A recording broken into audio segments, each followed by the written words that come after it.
बिस्मिल्लाहिर्रहमानिर्रहीम। अस्सलाम वालेकुम। उम्मीद करती हूँ सब ठीक ठाक होंगे, खैरियत से होंगे, खुशबाश होंगे। आज हम बनाने लगे हैं कस्टर्ड, और कस्टर्ड के लिए हमने 3 पाव दूध को बॉईल किया है और उसको हमने बॉईल पे रख दिया है। जब ये सारा दूध जो है डिफ्रोस्ट होकर बॉईल होने लग जाएगा तो हम इसके अंदर फिर कस्टर्ड ऐड करेंगे। तो जनाब ये है, हम एक दूसरे कप में हमने थोड़ा सा दूध लेकर, ठंडा दूध लेकर उसके अंदर 2 से 3 चमचे हमने कस्टर्ड के डाले हैं। अपनी ज़रूरत के मुताबिक डालिए। अगर आप ठीक पसंद करते हैं तो आप 3 चम्मच डाल सकते हैं, लेकिन अगर आपको थोड़ा सा पतला पसंद है तो उस मेरी तरह फिर 2 चम्मच डालिएगा। उसको अच्छे से आपने जो है घोल लेना है, और फिर उसके बाद ताकि कोई लम्स ना रह जाए, चेक करते रहिएगा कि कोई बीच में लम्स ना रहे। और जब अच्छी तरह से ये घुल जाए और दूध भी बॉयल पर आ जाए तो फिर हमने आहिस्ता आहिस्ता उसके अंदर पोर करना है। बहुत अच्छे से इसको स्टायर कीजिएगा, क्योंकि ये अरारोट होता है तो ये अच्छे से मिक्स होना इसका ज़रूरी होता है। ये देखिए, चेक करते रहिए कि कोई गुठली नुमा चीज़ या कोई लम्स ना हो इसके अंदर। क्लियर है, तो हमने इसको छोड़ दिया। यहाँ दूध बॉयल होना शुरू हो चुका है।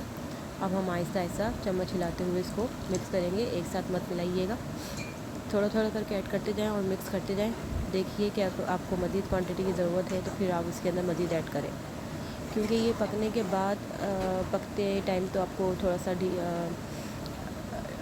पतला लगता है, लेकिन ये जमने के बाद ठीक हो जाता है, ठंडा होने के बाद ठीक हो जाता है। मैंने मज़ीद ऐड कर दिया जितनी मुझे ज़रूरत थी। थोड़ा देर पकाएंगे तो ये खुद ब खुद और ठीक होना शुरू हो जाएगा। जब ये रूम टेम्परेचर पे आता है गर्म दूध, तो ये मज़ीद ठीक हो जाता है। फिर जब हम इसे फ्रिज में रखते हैं तो ये और भी ठीक हो जाता है, क्योंकि इसके अंदर थोड़े से इंग्रेडिएंट्स और डलते हैं, जैसे कि केक या कुछ फ्रूट्स वगैरह, तो ये तब भी ठीक हो जाता है।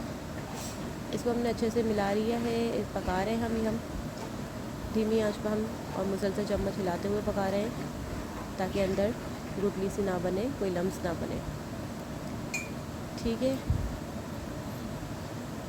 इसको आप अपने हिसाब से रखिएगा।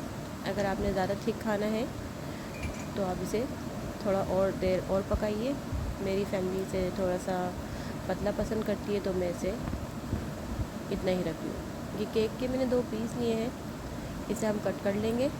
ये 3 पीस में कम से कम कट होना चाहिए ताकि बड़े बड़े पीस ना आए।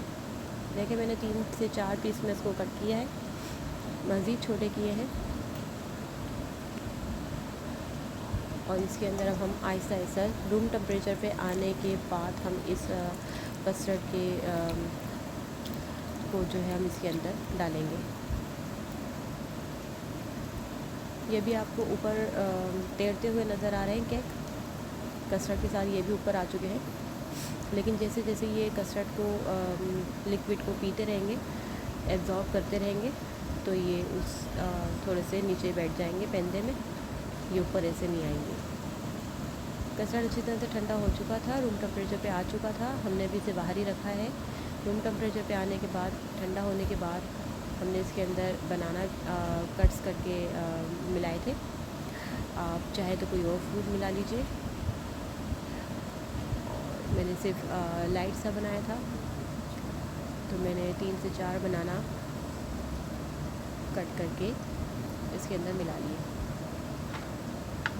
इसको अच्छे से मिक्स कर दें, चाहे तो ऊपर ही रहने दें। डिप करेंगे तो ज़्यादा अच्छा है, हर बाइट के साथ आएंगे मिक्स करने से। केक अभी ऊपर है, इसकी वजह से परेशान मत होइएगा। ये जैसे जैसे दूध को एब्जॉर्ब करते रहेंगे, कस्टर्ड को एब्जॉर्ब करते रहेंगे, ये नीचे बैठ जाएंगे। तो जनाब, इसको फ्रीज़र में रखने के बाद फ़ाइनल लुक ये है। जेली आप अलग से घोल कर इसके अंदर डाल सकते हैं। तो बताइएगा कैसी लगी रेसिपी। मिलते हैं नेक्स्ट वीडियो में। अल्लाह हाफ़िज़।